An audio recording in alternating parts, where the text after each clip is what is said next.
Well, let's discuss all of this and how likely that the migrant crisis is being orchestrated from afar. Let's cross live to our tea contributor, Martin J. Martin, thank you very much for joining me here. So, I mean, you are in Morocco and you have been following this crisis quite closely. So what do you make of this accusation by Iran and Spain, which appears to have indicated that they might be on board with Tehran, at least on this issue?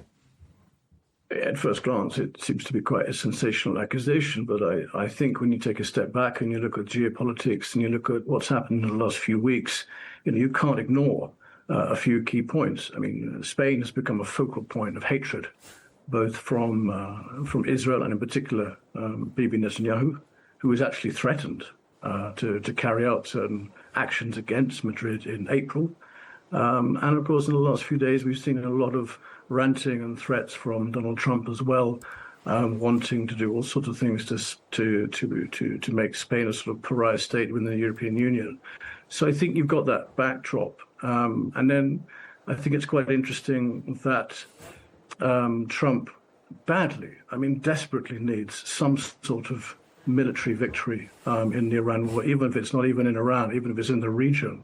And so I think this idea of maybe encouraging the Moroccans or playing some sort of a role in helping them start some process whereby they might acquire Melilla and Ceuta, I think that's quite realistic. I don't think that's far-fetched at all. Whether they're the architect of it or not, it's very difficult to say. But in recent days, we've seen Spain go ahead with all sorts of regional activities in regard to Algeria. There's a rapprochement going on. Some gas deals have been signed. And in the Spanish parliament, there is a bill going through committee level at the moment, which would give indigenous people of Western Sahara Spanish passports. All of this combined has really annoyed the Moroccan elite. And Rabat, we should remember, has a history going back, certainly at least a decade of, at least on two occasions, I can remember writing about it, of allowing huge influxes of sub-Saharan African refugees into Melilla and Ceuta in the past as a way of hitting Spain and getting Spain's attention rather than choosing a diplomatic course. So that's really been the style, that's been the practice of Morocco. So there is certainly a track record here. Yeah, well, I wanted to discuss there has been quite a cryptic message by the Spanish transport minister. He was replying to Israel, making the accusation and saying that Spain has this colonial history with North Africa and with Morocco specifically, to which the transport minister tweeted, I quote, "Things are becoming fairly clear." Just that. What do you think he meant by that? What is becoming fairly clear?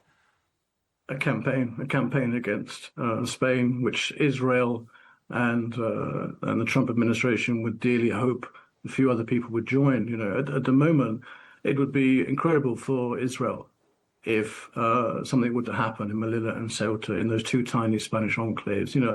The 50,000 or suspected 60,000 people who went there in the last few days, I think that was a test in many ways from the Moroccans to the Spanish. Perhaps they were trying to test the waters to see what would happen. Could the 84,000 Spanish residents there pack up and leave? Would that be a possibility? Could Morocco just simply take that territory, which they consider to be theirs? There's been no ambiguity about that. The establishment in Rabat have always assumed those two enclaves to be Moroccan. But for Israel to be part of that plan, to actually help the Moroccans do that, and then, of course, install themselves with a military base on Ceuta. We have to remember, it's really important to understand that Ceuta is a tiny little place. You can barely find it on the map, but it has a huge amount of Spanish territorial water, a massive amount of territorial water that goes with it.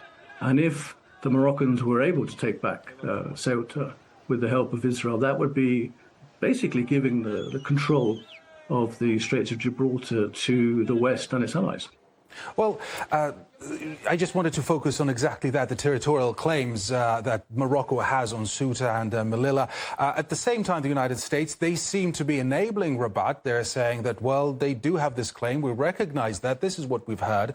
At the same time, we see, so it could be that the United States, while they're enabling them, we see people dying.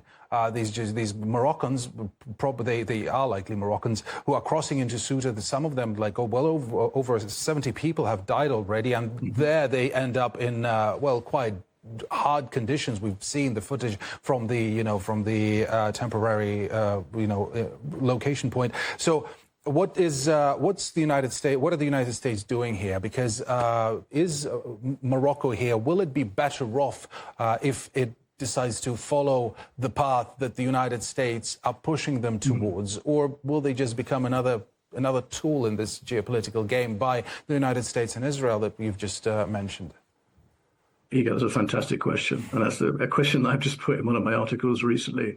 Will Morocco make the leap and sign up to that idea of Israel and America helping them take back these two enclaves?